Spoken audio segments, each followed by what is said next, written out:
कालिकाय नमः स्वाहा। Welcome two ohm सिद्धि ह्रीं 21। कालिकाय नमः स्वाहा। जय माँ काली, जय ओम माँ तारा। ह्रीं कालिकाय नमः स्वाहा। सिद्धि 21 ओम में ह्रीं कालिकाय नमः मैं स्टार्ट स्वाहा। करूंगा माँ काली ओम से। ह्रीं कालिकाय माँ काली कलयुग की देवी है। महाभारत के अंत में उन्होंने कृष्ण से कहा कि इतनी दिव्य आत्माएं महाभारत में थीं कि मुझे सबका रक्त पीने का मौका ही नहीं मिला।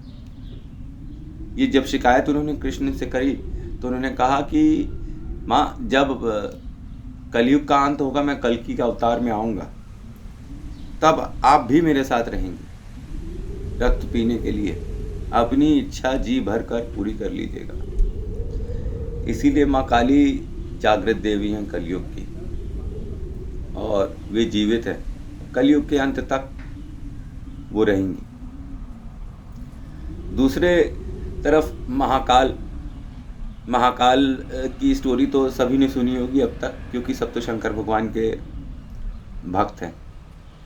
तो महाकाल की वो स्टोरी जिसमें ब्रह्मा विष्णु महेश, मैं एक शॉर्ट फॉर्म में आपको बता देता हूँ कि ब्रह्मा विष्णु महेश एक साथ इकट्ठा हुए थे। तो तीनों में ये बात होने लगी कि कौन सबसे बड़ा देवता है, ब्रह्मा बड़े हैं कि विष्णु बड़े हैं कि शंकर भगवान बड़े हैं। तो ये बात होने लगी। तो ब्रह्मा जी ने अपनी उनके 5 सिर थे, तो उनके 4 सिर थे। तो ब्रह्मा जी ने कहा कि शंकर भगवान से, आओ बेटा मेरी शरण में, मैं तुम्हें अभयदान दूंगा। तो शंकर भगवान ने उस वक्त गुस्से में कि अच्छा, तुम्हारे पास ये शक्ति है कि तुम मुझे बेटा कहो और तुम मुझे शरण दो। उन्होंने गुस्से में ब्रह्मा जी का एक सर नोच लिया। जब एक सर नोच लिया तो उनके ऊपर ब्रह्म हत्या का पाप लग गया। तो इसका पश्चाताप करने के लिए वे रोते रोते बनारस में आके स्थापित हो गए और कहे कि मैं यहीं रहूँगा, कलयुग के अंत तक यहीं स्थापना करूँगा, जिसको मोक्ष चाहिए वो बनारस आ जाए। इसलिए महाकाल भी कलयुग के अंत तक रहेंगे। अच्छा, एक चीज़ और मैं बताऊं कि माँ काली के पास कैसे भक्त होते हैं, माँ काली के भक्त कैसे होते हैं। कई बार हमने देखा कि बुरे लोग, जिन्हें हम कहते हैं कि डाकू डकैत और बदमाश लोग, ये भी माँ काली के भक्त होते हैं और काफ़ी तरक्की कर जाते हैं। तो आप एक बात समझिए, हर देवता का स्वभाव अलग है। माँ काली का स्वभाव क्या है? जो भी उनके लिए भोग लेकर आएगा, श्रद्धा लेकर आएगा और समर्पण लेकर आएगा, माँ उसकी हो जाएगी, इर्रिस्पेक्टिव कि वो चोर है, डकैत है, कि उसने क्या क्या पाप किए हैं। पाप का फल तो उसको मिलेगा ही मिलेगा, उससे कोई दो राय नहीं है, चाहे इस लोक में मिले चाहे परलोक में मिले। लेकिन बात इतनी सी है कि माँ काली को ये फर्क नहीं पड़ता कि आप कौन हैं, किस धर्म के हैं, किस जाति के हैं, आपने पाप किए हैं कि पुण्य किए हैं। मृत्यु लोक पे आप अगर उसका भोग लेकर जाते हैं, उसका मंत्र का जाप करते हैं, वो सब कुछ भूलकर बस इतना कहती है, ये मेरा लड़का है। अब माँ के कई बच्चे होते हैं तो उनमें से कुछ बदमाश होते हैं, तो क्या उनकी वो माँ नहीं होगी ना। माँ के तो सब तरह के बच्चे होते हैं। इसीलिए ये लोगों को कॉन्सेप्शन में भूल होती है कि हमने बहुत पुण्य किया है तो माता काली केवल हम पर ही कृपा करेंगी, और वो पापी है, वो अत्याचारी है, तो उसके ऊपर नहीं करेंगी, उसके ऊपर भी करेंगी अगर वो भोग प्रसाद और श्रद्धा के साथ खड़ा हो जाएगा। तो अपने कर्मों का हिसाब तो उसको अलग से देना ही देना होगा, वो नहीं बदल पाएगा। इस जन्म में ना सही, अगले जन्म में से नहीं, किसी और जन्म में। आपको एक आवारा कुत्तों के बारे में बताऊं कि लोग कहते हैं कि आवारा कुत्तों को रोटी खिलाइए, बिस्किट खिलाइए। पता है आप किसको बिस्किट और रोटी खिला रहे हैं? ये वे लोग हैं जो महाकाल के भक्त थे पर स्वभाव से बहुत ही ज़्यादा उद्यमी थे। तो वे जब मृत्यु को प्राप्त होते हैं तो ये कुत्तों की योनि में आ जाते हैं। अब चाहे ये कैसे भी हों, ये महाकाल से जो उनका कनेक्शन हुआ है वो छूटता नहीं है। और मैं आपको बताऊं कि ध्यान में मैं ध्यान लोक पहुंच जाता हूं। मैं उस जगह को ध्यान लोक बोलने लगा हूं, इसलिए क्योंकि मुझको उस जगह का नाम नहीं पता है। मैं जब भी ध्यान करता हूं मुझे कोई क्वेश्चंस के आंसर्स नहीं मिलते हैं और कुछ समझ में नहीं आता है जब भी, तो मैं ध्यान करता हूं। और ध्यान में मैं मतलब 100 में से 90% चांस है कि मैं उसी जगह पहुंच जाता हूं, एक पर्टिकुलर जगह, और वहाँ से मैं आने जाने वाले लोगों से अपने सवालों के जवाब पूछता हूँ। तो उनमें से कोई कुछ बता देता है तो फिर मैं वही चीज़ बाहर आकर बता देता हूँ। जैसे ध्यान में जब मैं रहता हूँ तो मैं देखता हूँ कि बादलों के पार ऊपर सफ़ेद बादल हैं, जो अपने ऐसा लगता है बड़े वूली बादल हैं वाइट कलर के। और बादलों के पार आप समझिए कि वहाँ कई रास्ते दिखाई पड़ते हैं जिस पे कई लोग खड़े हुए हैं, लाइन लगी हुई है, भयंकर लाइन लगी है, अलग अलग लाइनों में अलग अलग तरीके के लोग लगे हुए हैं। और मैं जिस लाइन के पास जाकर खड़ा होता हूँ वहाँ पे मैं देखता हूँ एक वाइट कलर की गाय बैठी हुई है और एक ब्लैक कलर का डॉग बैठा हुआ है उस रास्ते पे, और जो उस रास्ते से जा रहा है उन दोनों के पैर छूकर आगे जाता है। मैंने जो फोटोग्राफ्स अपने वीडियोस में डाली हुई हैं गाय की, उसमें से जो वाइट कलर की गाय है जिसकी ब्लैक सींग है, वो गाय बिल्कुल उसी तरीके की है। मैं उस तरह की गाय खोजने लगा इंटरनेट पे, जो मैंने अपने ध्यान में देखी, तो मैंने देखा ये कामधेनु गाय थी। तो अब भाई ध्यान की बात है, तो ये कामधेनु गाय थी। अब कामधेनु गाय के साथ जो काला कुत्ता बैठा हुआ था, वो भी मैंने उस काले कुत्ते को अक्सर देखा माता काली के साथ। वो भी वहाँ बैठा हुआ था, पूरा काला कुत्ता, जैसे अपने सड़कों पे देखते हैं ना नॉर्मल कुत्ते, बिल्कुल वैसा ही वो भी बैठा हुआ था। उसके भी लोग पैर छू रहे थे। अच्छा, एक मज़ेदार मैं बात आपको और बताऊं इसमें, कि मैंने देखा कि सब तो लाइन में लगे थे, पर कुछ एक लोग जो अलग धर्म के थे, तो जैसे अलग धर्म, अब मैं खुलकर बोल देता हूँ, अलग धर्म में जैसे मुस्लिम दिख रहे थे मुझको, तो वो साइड से भाग रहे थे लाइन तोड़कर। तो मैंने पूछा, भाई तुम लोग इस लाइन में कैसे?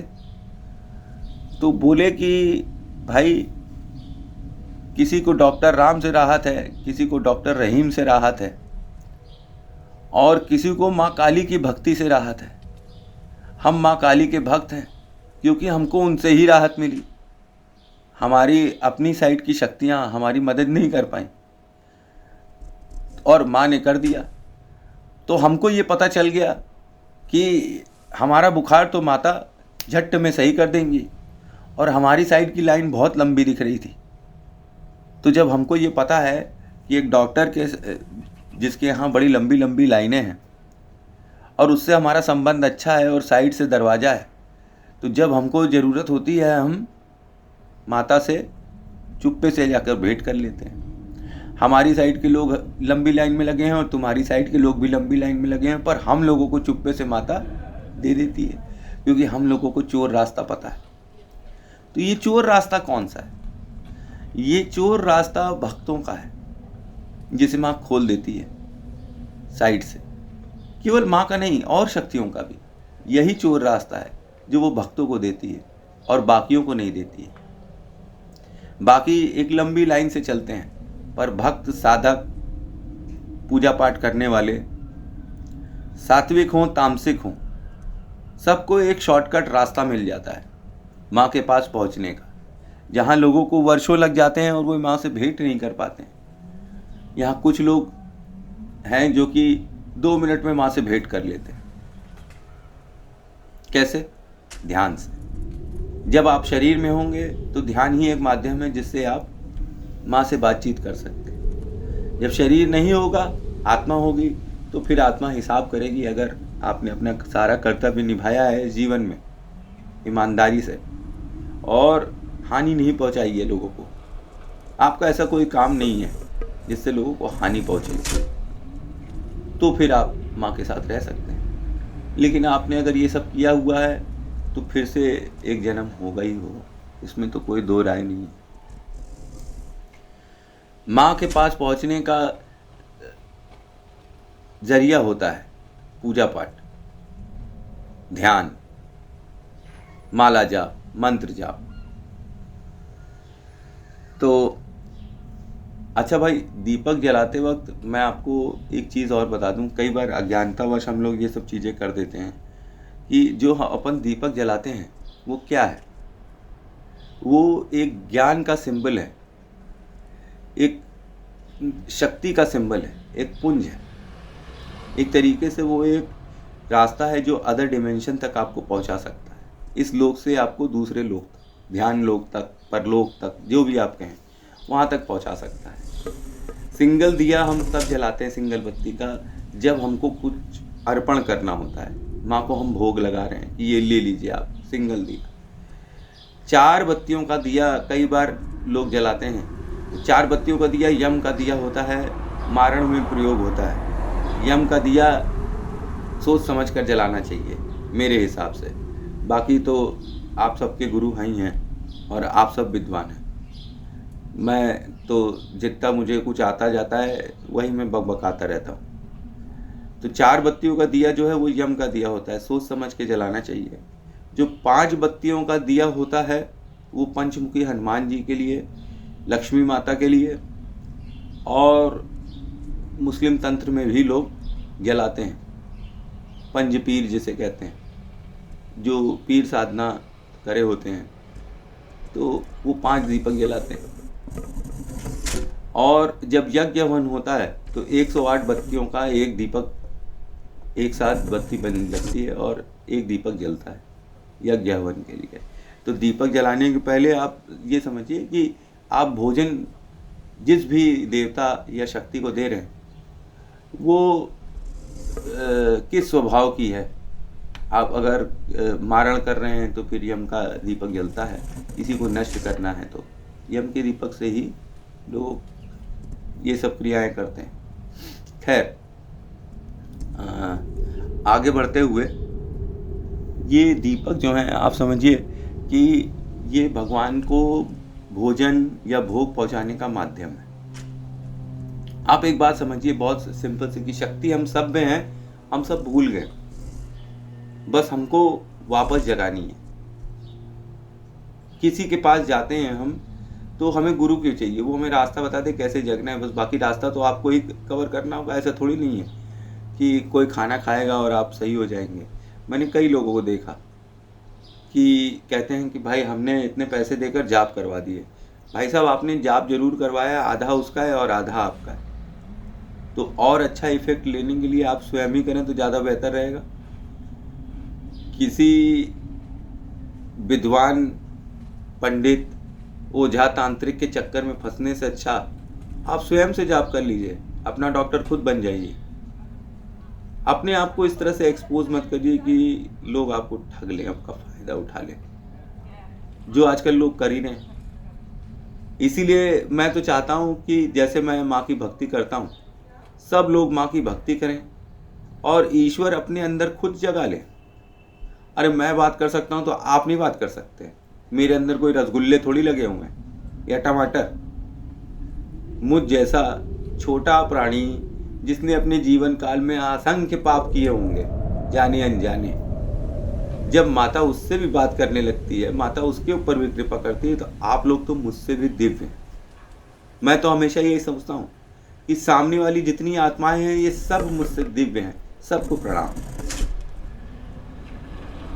तो ये बात आप समझ के रखिए कि जो सामने पंडित आपके सामने बैठा हुआ है, जिसको आप विद्वान समझते हैं, वो उतना ही विद्वान है जितने की आप। और एक बात मैं ये इतने दिन से पूजा पाठ करने में ये समझा कि जिस भी मार्ग से ईश्वर की प्राप्ति हो, ईश्वर से कनेक्शन हो जाए, वही मार्ग श्रेष्ठ है। अब आप डिसाइड कर लीजिए कि आप हम भी 3 तुम भी 3 हम पर कृपा करो वाले 3 बंदों में से हैं कि आप चर्च के कार्डिनल हैं। पार्ट 1 में जो मैंने स्टोरी सुनाई थी वो इसीलिए शिक्षाप्रद है, वो बहुत ही इंस्पायरिंग इसीलिए कि ईश्वर को पाने के लिए आपका किसी धर्म का होना जरूरी नहीं है। ये जरूरी नहीं आप हिंदू हैं तो ही आप माता काली को पा पाएंगे, आप मुस्लिम हैं तो भी पा सकते हैं, क्रिश्चियन हैं तो भी पा सकते हैं, ईसाई हैं तो भी पा सकते हैं। अगर आप ध्यान करेंगे माँ का तो सब बच्चे हैं माँ के, और माँ देगी दर्शन। तो this was Siddhi 21, Siddhi 22 coming soon. जय माँ काली, जय माँ तारा। बात करते करते 15 मिनट हो गया। This was my real experience with माता काली। Thanks for watching.